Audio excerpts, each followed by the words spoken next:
Careful, Snake. I've never seen anything like that, and I've got no idea how to bring it down. Maybe the scientist knows. However you do it, take that thing out.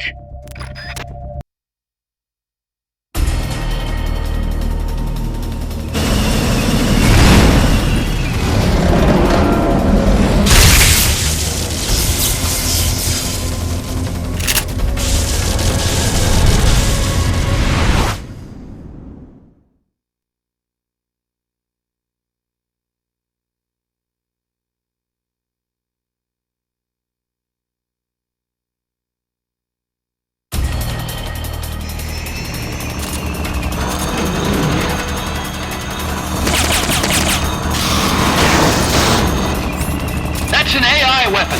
The pupa. It's fast, so be careful.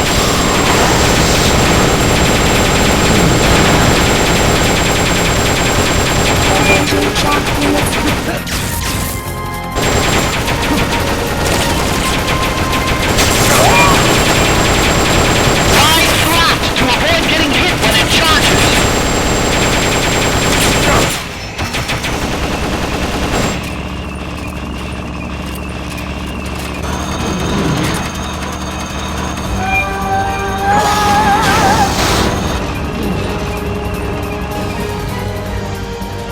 Blow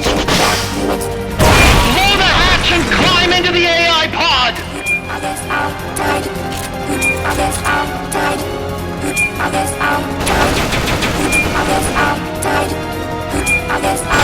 You should be able to get in the AI pod!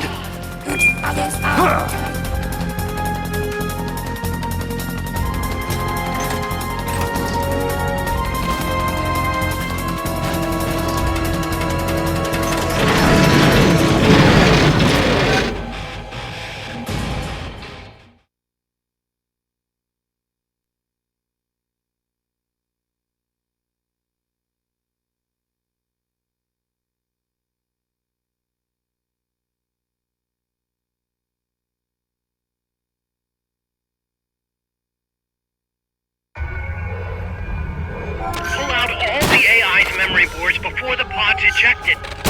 The black memory boards are locked. Go after the boards with icons over them.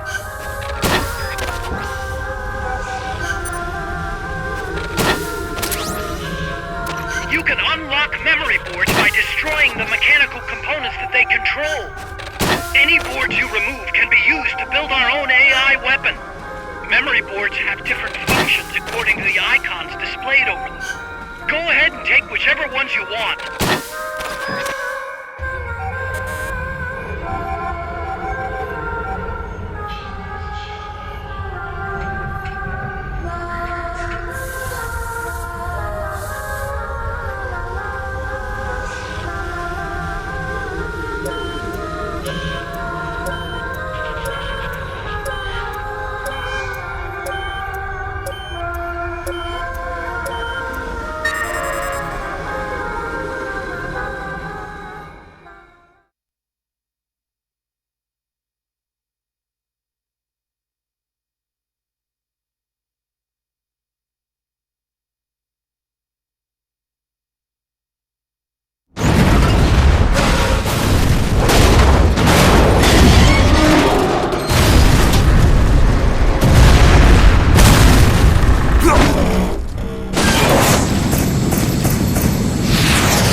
That was an unmanned weapon. A prototype. I made it myself. Who are you? I work here. Well, used to, anyway. Name's Huey.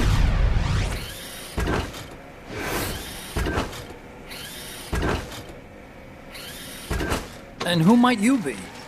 You don't look like one of those mercenaries. Me. I'm an entomologist. A fighting entomologist? Yeah, I specialize in butterflies. I'm here to catch Ulysses. Ulysses? Huh. I didn't think they lived in Costa Rica. Morphos, maybe? That's it. Need to get some before the Washington Treaty goes into effect. Says here Morphos aren't covered under the treaty. Must have slipped my mind. You sure you're feeling all right? Anyway, long story short, the butterfly got away. So how about it, Doc? Did you make that big butterfly too? Yes. And no. What was that thing? What are they doing here? Something tells me you're no ordinary entomologist.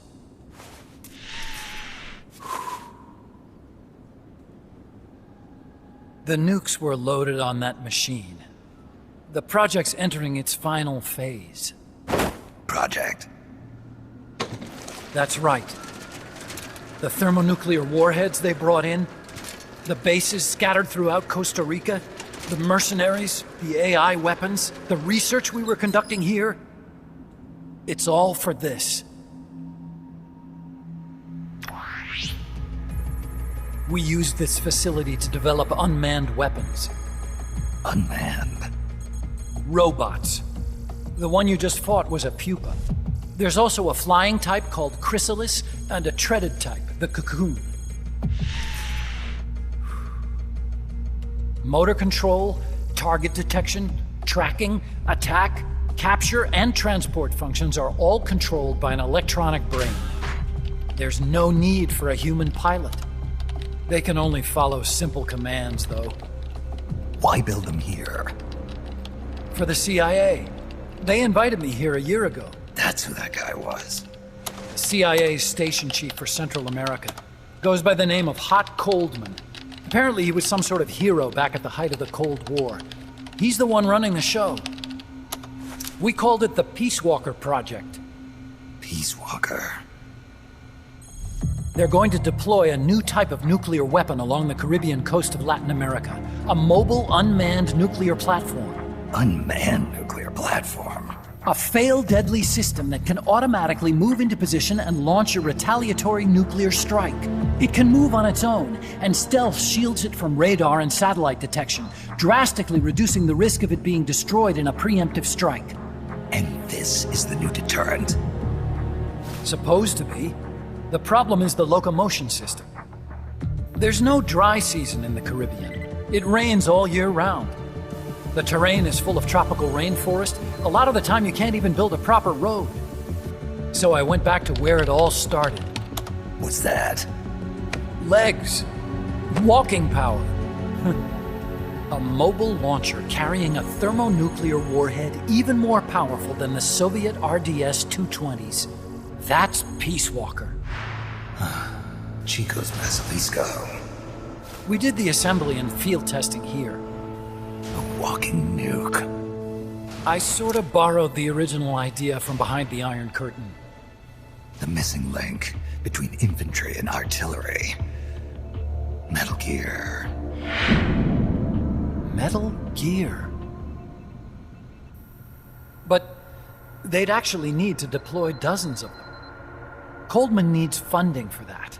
And to get it, he's planning a test, which will also serve as a demonstration for the folks back at Langley. Wait, he's launching a nuke to prove that his perfect deterrent works?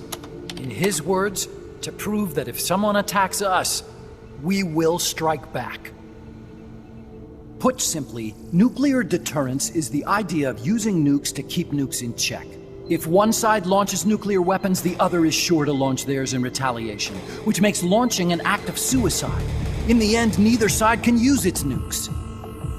It's thanks to this doctrine that the world's two superpowers have avoided all-out confrontation. Nuclear deterrence has brought us peace. At the very least, it's prevented another world war from breaking out. But the theory of nuclear deterrence exists only on paper. In reality, there's no guarantee that either side would follow through with retaliation. There's the chance that a preemptive strike could destroy all the missile bases, render them unable to retaliate. But the biggest flaw in the theory is that the decision to retaliate has to be made by human beings. Let me give you a real-world example. Let's say country X launches first against country Y. If the people in charge of Country Y are like you and me, they're not going to be able to retaliate, knowing that they're effectively ending all human life. So then the weak link in nuclear deterrence theory is the uncertainty of retaliation. Bingo. And that creates a loophole Country X can exploit to launch the first strike. Which is why we designed the system to be unmanned. With Peace Walker, retaliation is certain. It chooses the appropriate target and launches a retaliatory nuclear strike every time, without needing human input to make the call. Launching a nuclear strike against Peace Walker is tantamount to pushing the launch button against yourself. It closes the loophole in nuclear deterrence theory, rendering our friends in Country X completely unable to launch. What Coldman is saying is that to achieve this goal, we need to demonstrate that retaliation will be carried out by a machine. He will launch his nuke. And then his version of deterrence will be complete. And you believe him? I believe in peace through nuclear deterrence. Why? My father worked on the Manhattan Project. He put his whole life into that research. And all it created was this illusion of peace called deterrence. And then I was born, unable to walk. I had no choice but to face up to the nukes. But if they do end up launching, it'll all have been for nothing. They've got to be stopped. Where'd they take the warheads? To a base near the border. The final test is 5 days from now. Where's the base? You're gonna stop them? It's kind of a hike. And besides, there's a surefire way to halt the project. You see, Peace Walker isn't quite finished yet. What do you mean? It's missing one last critical structural component. The AI. Its brain. The reptile pod, the electronic brain I was working on, can only follow commands like, go there, attack that. I guess you could compare it to the human cerebellum. But for nuclear deterrence to work, it must function in place of a human decision maker. It needs something to analyze the huge volumes of data coming in and select an appropriate target for retaliation. Hence, it needs the high-level decision-making ability of a cerebrum. A mechanical cerebrum. The hardware configuration is modeled on the human brain, similar to the pod I worked on, but its role is completely different. Where's it being made? A research lab to the north. An AI expert named Dr. Strangelove is developing it. Very hush-hush. Dr. Strangelove. Strangelove was recruited from the States, too. In the field of AI, there's no one better, that's for sure. But man, what a basket case. She hates everybody. Go to the lab and destroy Peace Walker's cerebrum. I'm pretty sure they haven't finished the final calibrations yet. I'll lend you my ID card. It'll get you through security at the lab. Oh, and one more thing. What's this? A letter of recommendation? Yeah, it's from me to Dr. Strangelove. Don't read it, okay?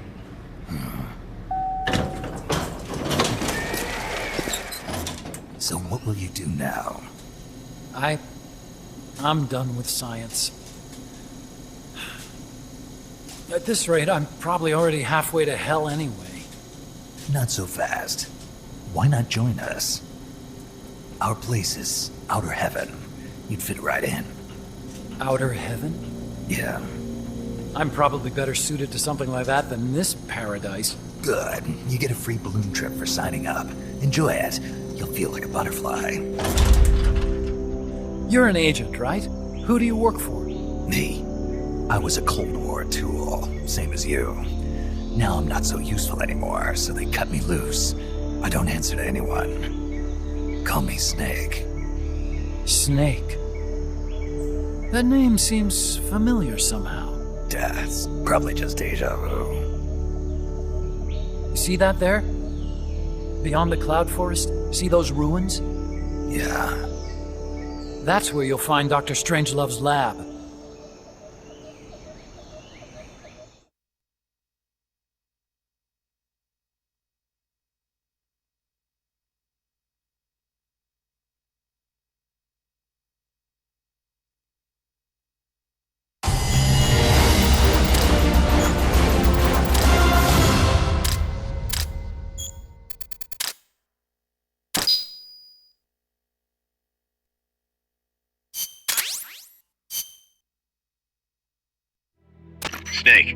The doctor's safe here with us. Huey, how are you feeling? Never better. This is quite the pad you've got here, boss. I'm impressed. Call me Snake. Whatever you say. Like it or not, everyone here calls you boss. By the way, if you're at all interested in improving your tech, by all means assign me to the R&D section. I'm pretty sure I'll be of some use. Once we have the necessary materials and blueprints, we can start work on that bipedal mech. I appreciate that, but are you sure you're okay with having your work used for war? I'll be using it to keep past mistakes in check. If I can help thwart the Peace Walker project, I'm happy to do it. Deterrence theory, Huey style, huh? Anyway, if you need any intel on the enemy's weapons or electronic brains, contact me. I've been given my own frequency. Sounds good to me, Doc. I'll do that. Good. Whatever the means, you must put a stop to their plans.